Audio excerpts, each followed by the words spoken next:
Extraordinary. Visionary. Transformative. Today, DARPA delivers new capabilities to our warfighters, new ways of responding to threats to our country.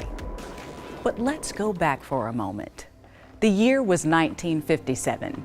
America woke up to some shocking news. Our Cold War nemesis, the Soviet Union, had launched something into space. The world's first artificial satellite, Sputnik. Suddenly, they had the high ground. Within months, the Department of Defense established the Advanced Research Projects Agency, DARPA, later to add a D for defense to become DARPA, to make sure that in the future, it would be us, not our adversaries, who would be rolling out game-changing technological advances. And our advances since then have been astounding. Join me as we take a look at some of this amazing technology and speculate at what might be just around the corner. Siri, cue the music.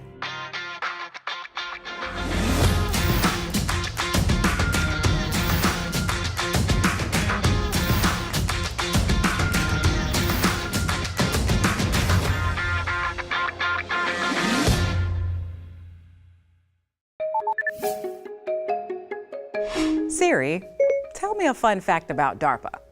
A DARPA research program delivered the artificial intelligence technology that ultimately led to digital assistants, like me.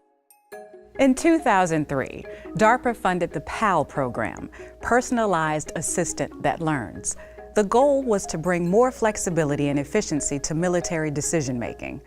At the labs of SRI, PAL brought together the best minds in cognitive software and machine learning.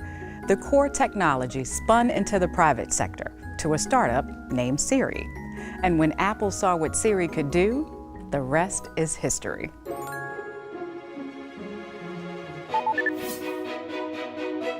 When DARPA tackles tough national security problems, the solutions sometimes benefit everybody, like the internet. We don't give it much thought. We grab our laptop, hop online and order groceries, stream the latest superhero movie, or collaborate with colleagues at work.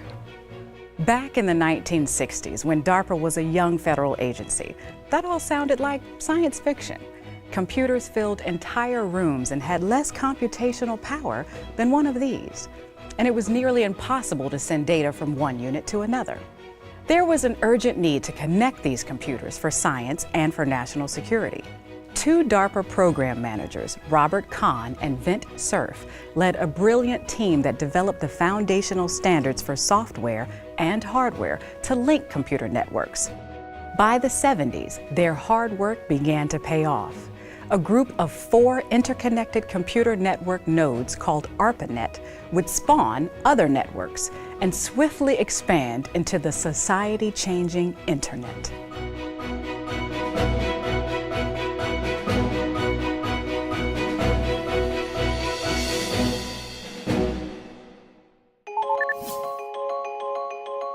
As computers got more powerful, they also got much smaller, thanks to another revolutionary technology, the microchip. An achievement of engineering crafted in silicon, they're little packages of breakthroughs in computing power, miniaturization, and efficiency. DARPA's groundbreaking materials science and manufacturing programs furthered the relentless cause of miniaturization, leading to more powerful microprocessors and denser memory. These programs also pushed beyond silicon, using gallium arsenide and gallium nitride to create new generations of high-performance semiconductors. They make battlefield weapons smarter, cell communication systems more capable, and all of our many devices smaller. And they're at the heart of some pretty helpful tools. Take GPS. The Global Positioning System, originally called Navstar, required bulky receivers. But in the early 80s, DARPA program manager Sherman Karp proposed leveraging advances in digital signaling and miniaturization. He said he could get a unit down to the size of this. Soon it was a reality, a miniature GPS receiver nicknamed Virginia Slims.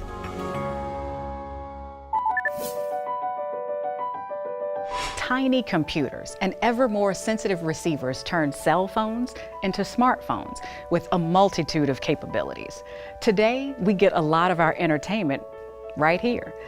That's where these amazing screens come in, made possible with the help of DARPA-supported research on the high-performance polymers inside LCD screens and bringing brilliant displays to the palm of your hand. Another DARPA technology led to advances on the big screen as well.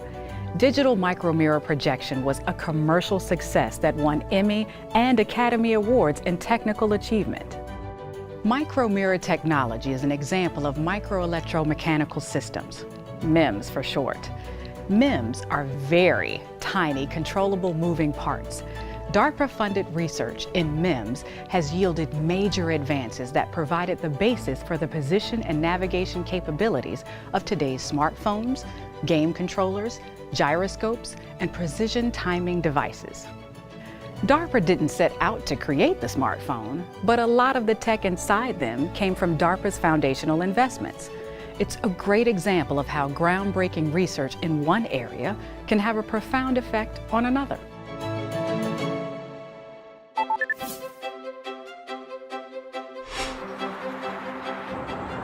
This might look like any other car, but it has one distinct feature. It drives itself.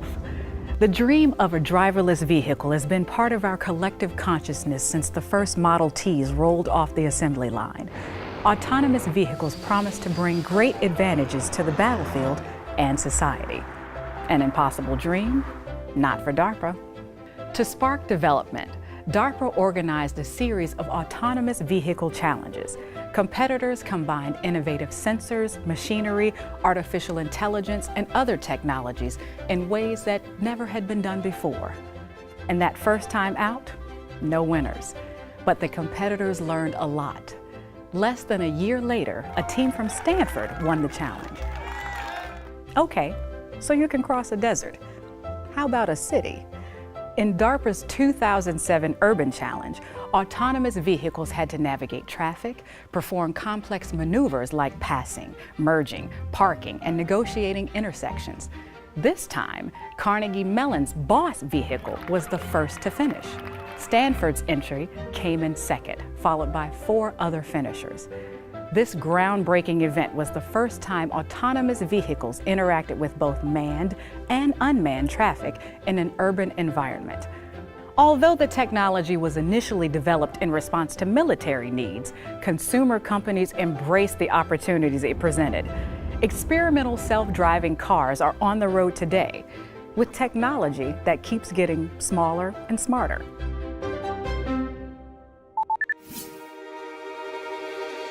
A staple of science fiction that's rapidly becoming reality is the merging of humans and machines. DARPA's approach is to make that interaction more natural and productive. In the early days of computers, it was a challenge for programmers to interact with them. Clunky, slow, and not very user-friendly. Enter the DARPA-funded Augmentation Research Center, led by SRI engineer Douglas Engelbart. At a conference in 1968, he conducted what's now known as the mother of all demos, showcasing his team's vision of the future of computing. A network, an easy-to-use graphical interface, and an input device to navigate around the screen and click to initiate commands. He called it a mouse because it had a tail. This humble-appearing innovation would develop into an emblem of the personal computer revolution of the 1980s, and millions of people still use one every day. Now DARPA is pushing the direct connection between human and computer even further to improve the lives of military personnel who have lost limbs in combat. As part of DARPA's Revolutionizing Prosthetics program, inventor Dean Kamen and his colleagues developed smart prosthetics, like the Luke arm, that are more like real limbs. The modular prosthetic limb being developed at Johns Hopkins University Applied Physics Laboratory is controlled by signals from the user's brain. Now, researchers are refining a potentially game-changing advance, getting the signals to go both ways so that these fingers can feel. Digital technology has had profound effects on our lives, but sometimes opening the door to opportunity also lets in new threats. Through competitions like the Cyber Grand Challenge in 2016, DARPA has been inspiring the next generation of innovators to develop autonomous cyber solutions that can detect and patch software vulnerabilities at machine speed.